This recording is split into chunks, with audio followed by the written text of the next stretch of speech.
Nos acompaña ahora desde República Dominicana Lorena de Jesús. Lorena es profesional con más de 17 años de experiencia en auditoría externa e interna de entidades comerciales, financieras y de servicios. Ha participado en procesos de evaluación de control interno, auditorías de sistemas de información e informes de los estados financieros. Es graduada de Ingeniería de Sistemas de Información con una maestría en Gerencia y Productividad de la Universidad APEC. Cuenta con las certificaciones de auditor de sistemas de información, objetivos de control para la información y tecnologías relacionadas y la certificación internacional de experto antifraude. Ha realizado entrenamientos y diplomados en normas de auditoría, prevención de lavado de activos, tecnología de la información, seguridad cibernética y de la información. Lorena, el día de hoy nos va a hablar acerca de los riesgos silenciosos, lo que nadie te cuenta sobre el trabajo del auditor. Buenas noches, Lorena, bienvenida. Puedes iniciar con tu ponencia. Buenas noches, Flor. Yo quise mencionarles e incluirle un poco de mi resumen profesional dentro de la diapositiva, pero ya, ¿verdad? Flor ha dado una introducción, pero sí algo que quiero resaltar es el enfoque profesional, que soy una apasionada por la ética, la independencia profesional y el fortalecimiento del rol del auditor. Desde mis inicios en 2007 en auditoría externa, pues vengo trabajando con las personas alrededor mío y desde de muy temprano en la carrera, que así como me veis, sí, tengo ya 17 años, en fortalecer la función y cada vez más se le dé la importancia que necesita y que tiene el auditor.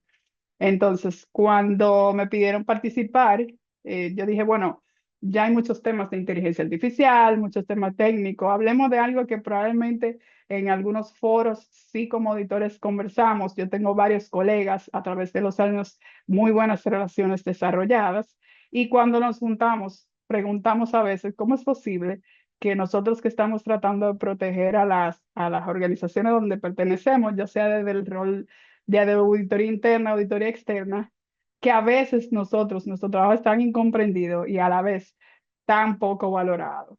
Y entonces ahí que viene la pregunta, ¿por qué hablar esto ahora? Y es básicamente porque lo que callamos también forma parte del control. Y aquí les voy a comentar algo. En mi red profesional, yo hice una encuesta que preguntaba, o sea, obviamente sabemos que las encuestas tienen una metodología científica que se debe seguir y todo un rigor, pero hice algo bien casual dentro de la red. Y yo preguntaba, y aquí la leo la pregunta textualmente, que si alguna vez identificaste un riesgo que al final no se incluyó en el informe. Y la respuesta no fue muy distinta a lo que ya yo pensaba. El 74% de las personas que respondieron dijeron que sí, que en más de una ocasión se les pidió no reportar un riesgo. Y esto me lleva a la reflexión de que realmente nuestro trabajo es más complicado de lo que se ve. Y por eso hablar de los riesgos silenciosos el día de hoy es para mí tan importante. Eh, Solamente de esa encuesta, el 11% respondió que no, que nunca se le había pedido no incluir algo en un informe. Y en el proceso desde que hice la encuesta hasta la fecha digamos, de este día de la exposición, pues me han llegado casos donde la gente se ha acercado a mí y me comenta de situaciones específicas en las cuales han tenido que pensar, ¿qué hago? ¿Pierdo mi trabajo? ¿O por no decir, por decir lo que tengo y hacer las cosas correctamente? ¿O simplemente callo y preservo mi trabajo y sigo en una empresa? Y mi respuesta siempre es la misma. El trabajo del auditor depende mucho de la reputación. Yo prefiero salir de una empresa que no valore mi trabajo como auditora, que me ayuda a mantenerme y desarrollarme con mi ética personal y profesional. Prefiero toda la vida mejor perder el trabajo que seguir en una empresa que me obliga a ir en contra de mis valores personales y profesionales. Y hay una realidad, actualmente hay mayor presión. Los riesgos disruptivos que se explicaban anteriormente no hablan de un tipo de riesgo que anteriormente, hace 20 años, 30 años, ni se pensaba estar hablando de estos temas. Sin embargo, sí tenemos que hablarlo. Y adicionalmente, el avance de la tecnología nos obliga como auditores a mantenernos actualizados. Y aunque usted sea auditor financiero, necesariamente tiene que aprender de otras formas de hacer las auditorías, más allá de solamente una revisión de un número frío. Y, sí, digamos, todos los sistemas, todos los estados financieros están montados en sistema informático. Difícilmente usted va a encontrar a nadie haciendo auditoría en un libro o un cuaderno como se hacía anteriormente. Y hablemos de que la ética está en jaque, porque cuando te ponen a decidir entre si tú quieres seguir manteniendo tu familia y mantener tu fuente de ingreso, o tú hacer lo correcto, pues entonces ahí es que se pone como difícil la situación. Y a pesar de haberle dicho todo esto no es un acto de denuncia para nada. Este foro simplemente, yo quiero iniciar una conversación técnica, pero a la vez humana, donde nosotros como auditores tomemos conciencia de los riesgos que como individuos y como profesionales estamos nosotros viviendo dentro de las diferentes organizaciones. Entonces, ¿qué son los riesgos silenciosos? Y aquí paso a leer textualmente lo que dice la presentación. Son esos riesgos no formales, pero reales, que comprometen la independencia, objetividad y eficacia del auditor interno. Pero dame ejemplos, Lorena. Ojo, aquí estamos poniendo ejemplos breves porque obviamente el tiempo es limitado, pero le pongo algunos que me imagino que se sienten relacionados. Es cuando tengo una falta de apoyo o compromiso del comité de auditoría. ¿A cuántos de nosotros no nos ha tocado trabajar con comité de auditoría que los miembros saben menos de auditoría que nosotros y nosotros, ¿qué nos toca? Evangelizar ese comité para que comience a hacer su función como de la manera correcta y como dicen los manuales y todo lo demás que piden las normas de auditoría y todo lo que se requiere para hacer un comité que sea totalmente operante. Está la dependencia jerárquica inadecuada que afecta a la independencia. En el tema de las empresas familiares que veíamos anterior a la exposición de Armando, veíamos perfectamente que esto es algo que es más común de lo que se piensa. Las relaciones de poder que limitan la libertad del análisis o influencia. ¿Cuántos de nosotros no nos ha tocado trabajar con VP o directores que llaman al CEO de la compañía y le dicen, oye, esta auditora no me deja trabajar, pero tú sabes que yo tengo una meta que yo tengo que llegar de ventas, pero ella no me deja. Entonces, realmente, estos son los riesgos silenciosos con los que tenemos nosotros que tratar. Y al final tú dices, bueno, pero ¿cuáles son las alternativas que tengo como auditor actualmente? El que nos ve desde fuera, familiares, amigos, que no entienden de la presión que nosotros tenemos que vivir en el día a día, realmente se pierden de lo bonito de la auditoría. ¿Por qué? Porque yo llamo siempre que ser auditor es muy divertido. ¿Por qué? Porque tú solamente no tienes que saber todo lo que hace todo el mundo en la empresa en base a un entendimiento real de la compañía, sino que también tiene que aprender a lidiar con todos los caracteres, toda la forma de todo el mundo. Entonces, ¿qué más no se dice en los manuales? Hablemos de los riesgos que comprometen la función del auditor. Hablemos ya del comité de auditoría simbólico o inexistente, que lo vimos en la diapositiva pasada. Otro riesgo, de ejemplo, que recuerden que no son todos, son algunos, está que el auditor reporta pero no es escuchado. ¿Cuánto informe de auditoría usted no ha reportado que nadie le hace caso? Salvo que sea un sector regulado, difícilmente la gente le pone mucho caso al trabajo del auditor, independientemente de que usted lo haga con mucho esfuerzo, que tenga toda la evidencia, que cumpla con todo el rigor. Sabemos que estos son casos que ocurren. Otros riesgos son los bonos atados a metas que afectan la objetividad. Nosotros como auditores también tenemos presiones como internos cuando nos ponen una evaluación de desempeño atado a resultados, pero aparte de eso, ese mismo senior que está atado a resultados, su bono de desempeño tiene que sacar un ajuste que se llevó el resultado del periodo completo. Entonces, ¿qué hacemos? Nosotros tenemos situaciones difíciles que manejar. Otros riesgos que no se dicen, que no están en los manuales, son los que limitan la independencia y la efectividad del auditor. ¿A qué se refiere esto? Cultura empresarial basada en evitar conflictos en la sociedad hoy en día. Y este es un llamado de atención. Ustedes saben que se está fomentando una cultura de una falsa empatía, que tenemos que tener, que no podemos tener conflictos, que todos debemos ser felices. Señores, tener conflictos no es malo. El tema es cómo usted lo gestiona. Y nosotros tenemos que partir de la máxima que no somos policías, correcto. Eso es indudable y no tiene sentido en esta época ser un auditor policía. Pero también nosotros tenemos que hacerle conciencia al auditado de que realmente nosotros auditamos procesos, no personas. Y que si usted lo está haciendo mal, el proceso está mal, no la persona. Pero usted no puede dejar de reportarlo, porque el otro se va a sentir mal, porque difícilmente todo el mundo tiene la inteligencia emocional para aceptar las críticas. Entonces, lamentablemente, a nosotros nos pagan por eso mismo. Entonces, esos son de los temas que nosotros tenemos que lidiar en el día a día y que, oye, ay, nos toca hacer cursos de inteligencia emocional, de liderazgo, influencia, todo eso es necesario, no solamente lo técnico. Pero olvídese, usted tiene que decirlo. El conflicto es necesario, usted lo que tiene que aprender a gestionarlo. O sea, la frase de que ella tiene un tema de forma, pero no de fondo. ¿Pero qué resulta? Tú me pagas por el fondo. Hablemos de la forma y si realmente es un tema de que mientras más el auditado te pone objeción para que tú entres en un proceso, tu escepticismo tiene que subir en esa misma manera. O sea que es algo que realmente nosotros tenemos que evaluar y tener como que los ojos bien abiertos. Otro punto es el doble rol de aseguramiento y consultoría sin distinción clara. El mismo manual para la práctica reconoce que nosotros somos, vamos a decir, un organismo que tenemos tareas de aseguramiento, que es lo que llamamos auditoría, y también la parte de consultoría. Sin embargo, las reglas muchas veces no están claras y obviamente eso dificulta el trabajo del auditor. Y en el último, el jefe es el dueño y no hay espacio para decirle que no. Ahí les dejo la presentación anterior que quedó perfectamente explicado. Entonces, ¿cuáles son las consecuencias reales? Que pueden haber más, pero hay tres específicas que quiero mencionar. El desgaste emocional y la renuncia silenciosa. Esto cansa, esta guerra constante con el auditado y sobre todo que no te hagan caso ni valoren el trabajo que tú haces. Decisiones no fundamentadas en riesgo. Se torna tan difícil el trabajo que esto es priorizando lo urgente más que lo importante o lo de mayor riesgo. Y está la pérdida de reputación de la auditoría interna. O sea, al final nosotros terminamos desacreditados y en el momento que hay un problema en la empresa real, lo primero que preguntan, ¿y ahí no habían auditores? Pero veamos todo el informe que emitió auditoría interna, que nadie le hizo caso.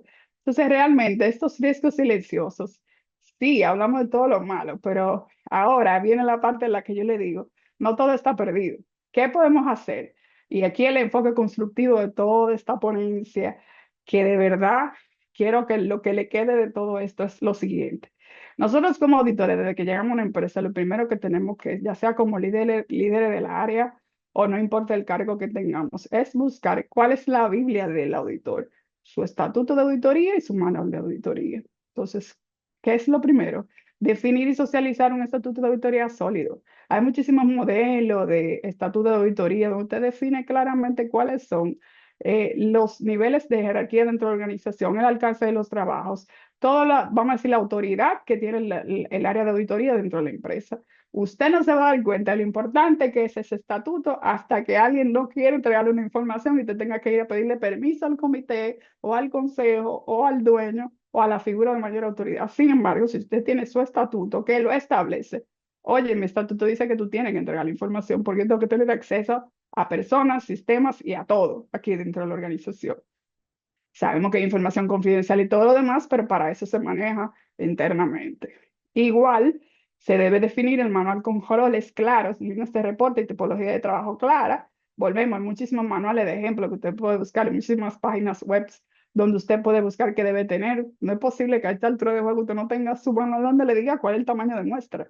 Y te me va a decir, hay muchísimos riesgos que no se van a incluir ahí y todo lo demás. Es que no, lo básico usted debe tenerlo documentado en su manual para que usted pueda dirigir su función de auditoría o su actividad de auditoría de manera que sea más fácil, porque es increíble que nosotros como auditores estamos buscando controles en las demás áreas, pero internamente no nos ocupamos de documentar y de fortalecer nuestra propia función, de manera que nos protejamos en el ejercicio de nuestro propio trabajo.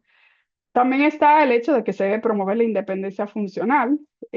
Hay una confusión entre la independencia y la objetividad. Ahí les invito a que tomen el curso de preparación del CIA, donde se explica perfectamente cuál es la diferencia entre una y otra. Por independencia se refiere a estructura y reporte. Entonces, mientras más claro esté eso, mientras si existe el comité mucho mejor, hay empresas que son de único dueño que definitivamente no se va a poder, pero hay formas y formas de usted hacer entrar en razón a esta persona y de explicarle que en la manera de que él no tenga que verse en la disyuntiva de tomar decisiones relativas a auditoría, a él es que le conviene porque usted va a proteger a su empresa. Igual está fortalecer los comités de auditoría. Una vez creados, los comités también tienen que actualizarse y tienen un tema de seguimiento y de preparación. Al igual que a mí se me pide que tengo que tener un tema de competencia como auditor de manera individual, los miembros del comité tienen que capacitarse y nosotros como líderes de área o como personas que se reportan, deberíamos de también incentivar al comité obviamente hay comités muy buenos que no necesitan esto que estoy diciendo, pero hay empresas donde no, vamos a decir, el grado de madurez no es tan alto. Nosotros debemos lograr eso, que también el comité se fortalezca, de manera que ellos puedan ser los primeros que nos defiendan ante cualquier embate de la misma gerencia. Cuando la gerencia se ve atacada por un informe en el cual pierden su bono de desempeño, pueden perder su puesto, olvídese que si usted no fortaleció el control interno de parte de auditoría interna, usted el que se va, no el CEO, es usted que se va. No le estoy poniendo miedo ni nada por el estilo, pero sí le tengo que hablar la verdad, no puedo hablar mentira porque esa no es mi forma de trabajo. Recuerden que realmente mi forma es, el que me conoce sabe que yo soy muy transparente, muy honesta, y las personas agradecen la honestidad hasta que le toca a ellos. Y por último, y no menos importante, que me encantó el cierre de la otra presentación, se debe hablar de la ética con el mismo rigor que de los riesgos financieros. La ética no es opcional, la ética es algo que debe estar en boca del auditor. Y en la función de auditoría, sobre todo nosotros, deberíamos de reforzar todos los temas éticos dentro del departamento, de manera de que esa sea la palabra que todo el mundo respire, que al momento de tomar una decisión donde la integridad sea la clave, que yo tengo que hacer las cosas bien hechas sin importar quién me vea. Oye, que la gente sepa que va a tener un líder que va a aprovechar, va a apoyar esa decisión y no lo va a abandonar y que lo va a defender hasta el final. Entonces, yo les quiero dejar esas tres preguntas de reflexión a ustedes. ¿Realmente se están documentando esos conflictos que callamos? ¿Aquí realmente estamos agregando valor? ¿Cuántas veces ustedes han sentido que no pueden decir la verdad?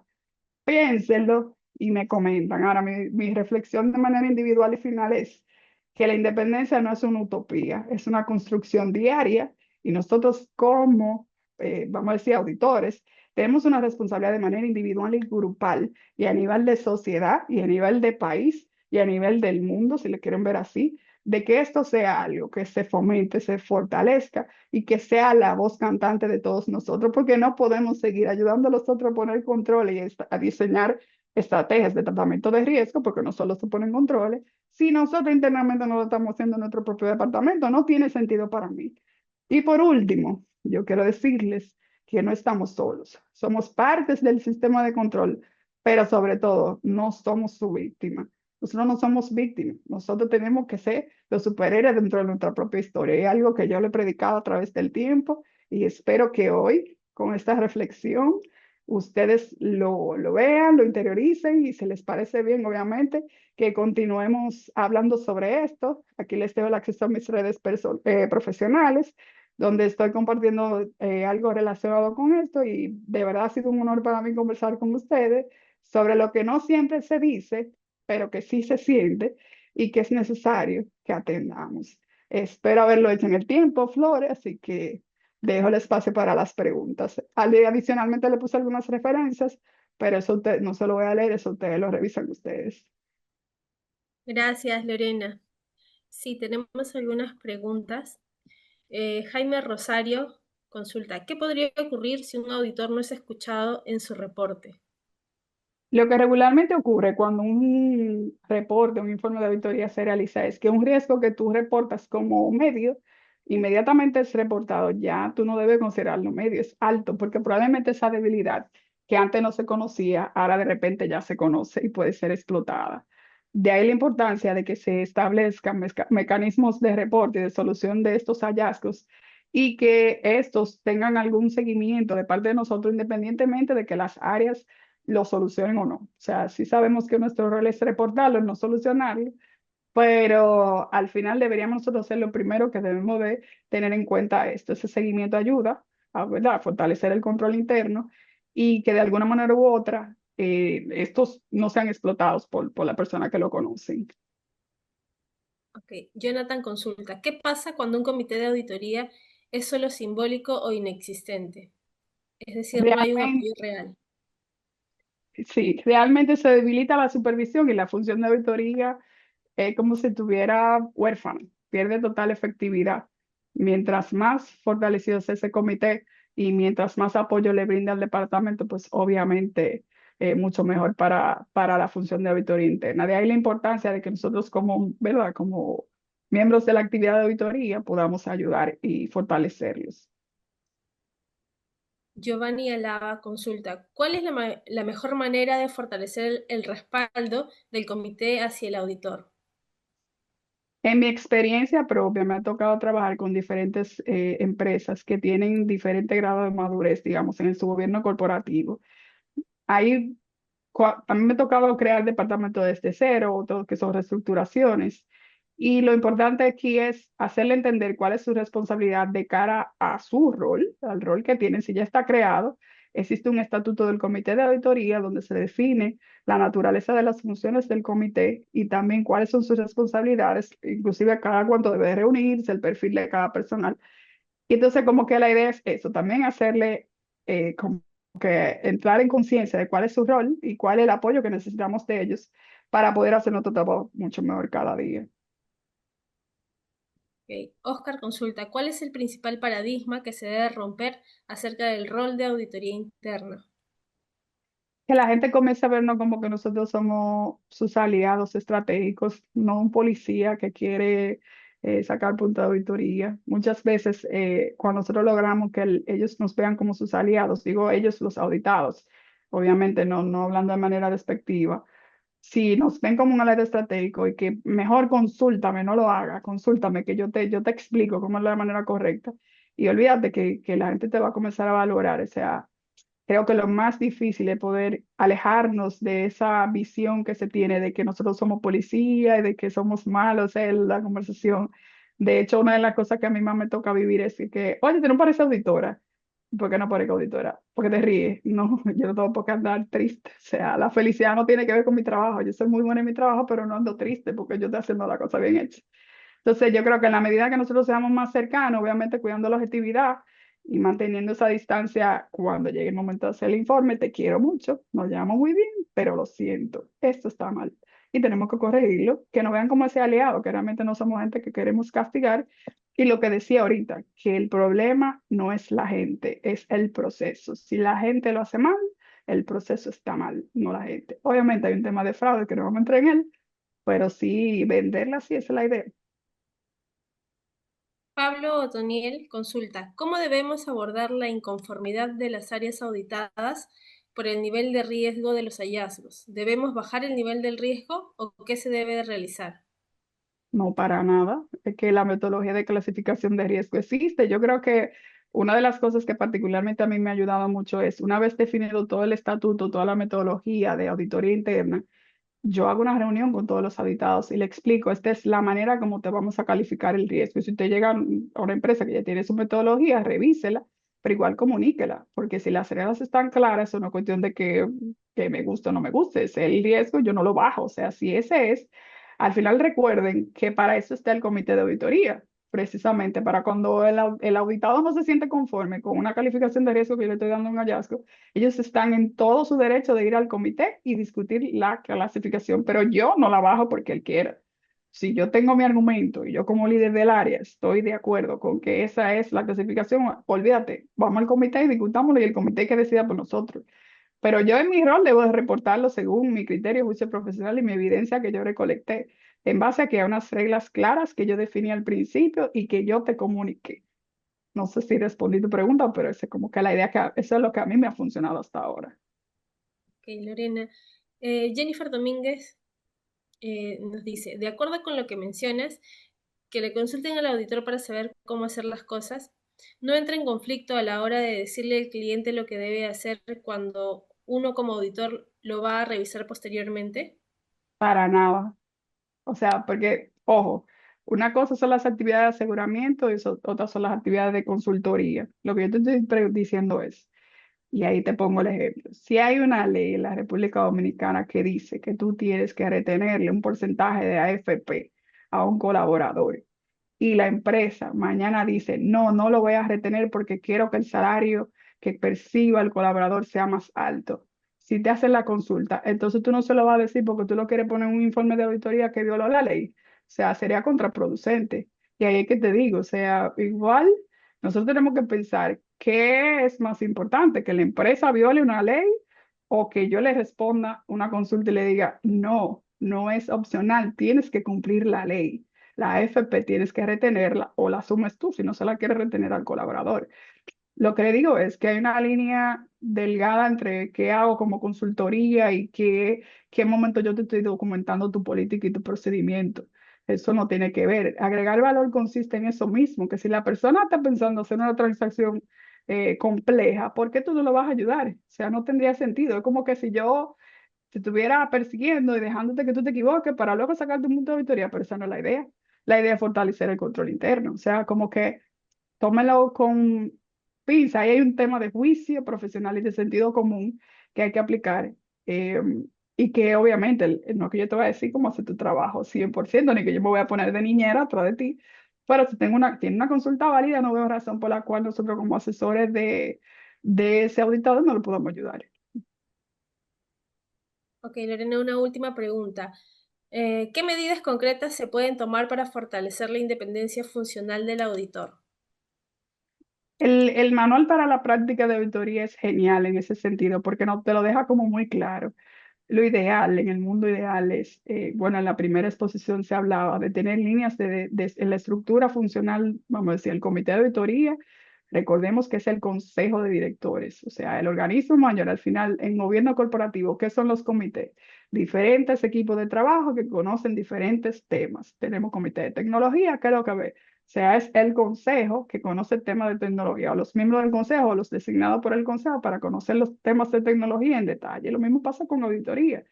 Fortalecer esa estructura de gobierno donde nosotros, como mínimo, nos reportemos de manera funcional a ese comité de auditoría. Y aunque para temas administrativos, porque muchos de estos miembros no están en la organización en el día a día, pues sí hay una doble dependencia que se considera en el manual para la práctica de auditoría interna.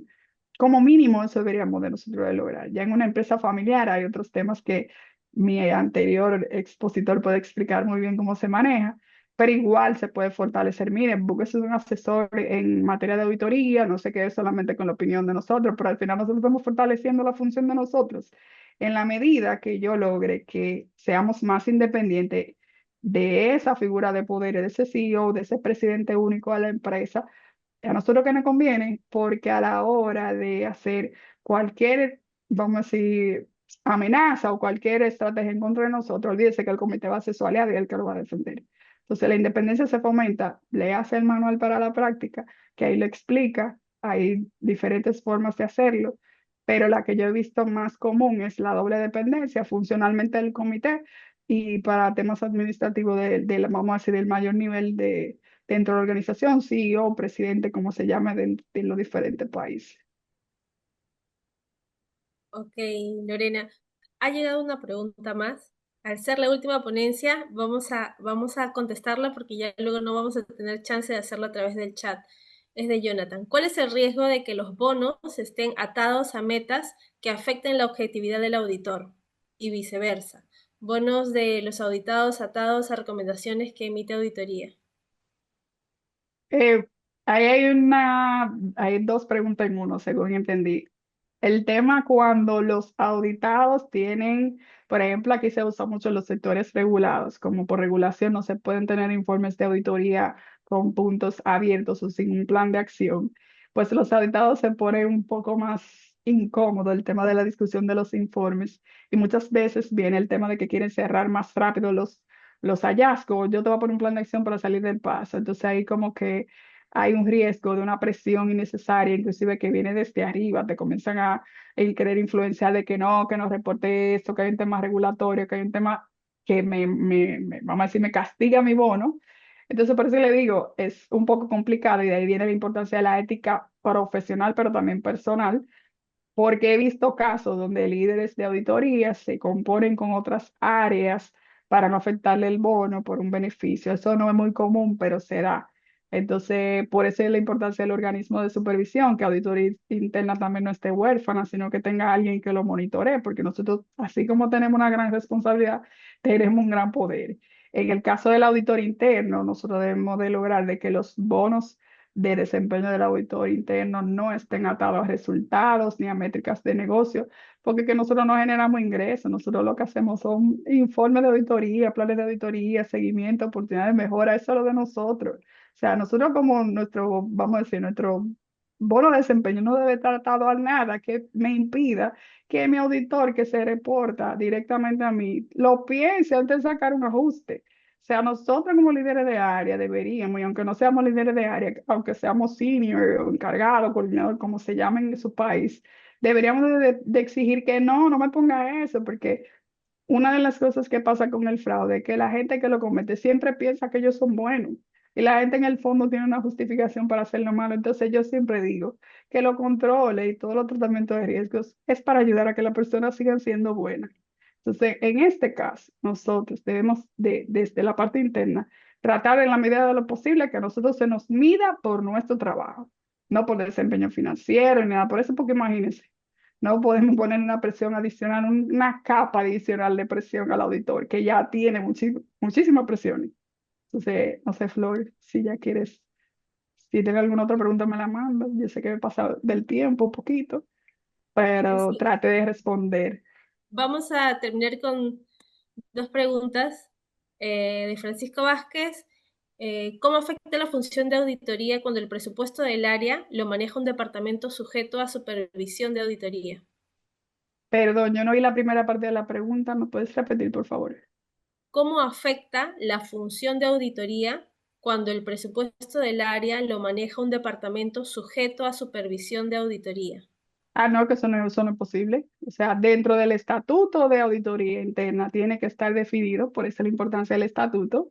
Si se buscan un modelo, esa es una de las cosas que quedan definido, que el presupuesto, la contratación, el despido vamos a decir, del líder de auditoría interna está a cargo del comité.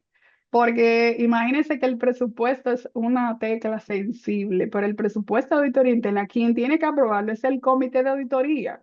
Lamentablemente nosotros tenemos que cumplir con vamos a decir, tenemos que tener herramientas tecnológicas necesarias para hacer nuestro trabajo.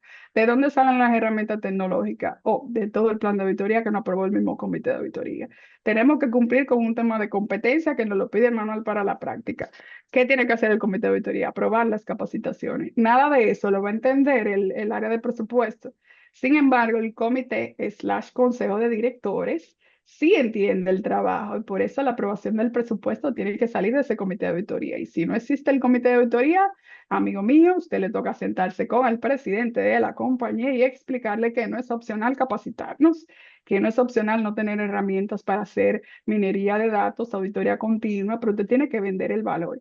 Usted tiene que explicarle por qué es necesario todo eso y que el presupuesto no puede ser definido por el área del presupuesto porque no está alineado a la estrategia de auditoría interna, que tiene un rol que definitivamente hay que comprender. Obvio, en momentos de crisis de las empresas no quiere decir que nosotros no seamos flexibles. Sí, a mí misma me ha tocado recortar presupuesto durante un año de crisis, pero una cosa es que se lleve a aprobación la reducción del presupuesto al comité. Aquí no me aprueben una capacitación porque hay presupuesto que está definiendo el dinero. No sé si me di a entender. Entonces, todo eso queda en el estatuto. Por eso la importancia en la última diapositiva de definir un estatuto con todo lo básico que debe de tener. Ok. Y Giovanna Lava consulta. ¿Quién sería ese alguien que debe monitorear a auditoría interna? El comité de auditoría. El comité de auditoría es el encargado de monitorear el trabajo y por eso se hacen las reuniones mensuales, trimestrales, como se define en el estatuto del comité de auditoría de seguimiento y de reporte a ese plan de auditoría. Por eso nosotros deberíamos de nosotros lo principal es de lograr que ese comité sea funcional y que nos dé seguimiento y que nos sea el organismo de monitoreo hacia nosotros. Y por eso también mencionaba la importancia de la profesionalización del comité de auditoría. Yo he tenido muy buena suerte porque he tenido comités de auditoría que son excepcionales, pero en mi práctica como auditor externo sí también me tocó ver otros comités que no son tan funcionales y realmente es penoso, o sea, y es como el auditor se encuentra en un estado de indefensión, lo llamo yo, porque no tiene nadie que lo cuide, o sea, no tiene nadie que lo defienda. Y es muy desmotivador, o sea, hasta cierto grado, tú sientes como que no vale ni siquiera la pena hacer ese trabajo. Y el trabajo de nosotros es muy bonito. Entonces, déjenme hacerlo bonito, pero cuídenme en el proceso, porque yo no voy a arriesgarme, como dice aquí en República Dominicana, detrás de nada. O sea, yo tengo que tener la confianza de que yo te voy a investigar todos los fraudes del mundo, yo voy a hacer toda la investigación del mundo, pero que yo tengo un backup atrás, que yo como mínimo tengo el apoyo de que a la hora que yo reporte que el CEO de la compañía está haciendo algo indecoroso, que el comité me va a apoyar, porque en ese momento yo estoy poniendo en riesgo hasta mi propia vida. O sea, que de ahí la importancia de todo lo que hemos hablado el día de hoy. Ok, Lorena, muchas gracias. Hemos podido contestar todas las preguntas que llegaron de los participantes. Muchas Gracias. gracias por tu participación. Bye, gracias.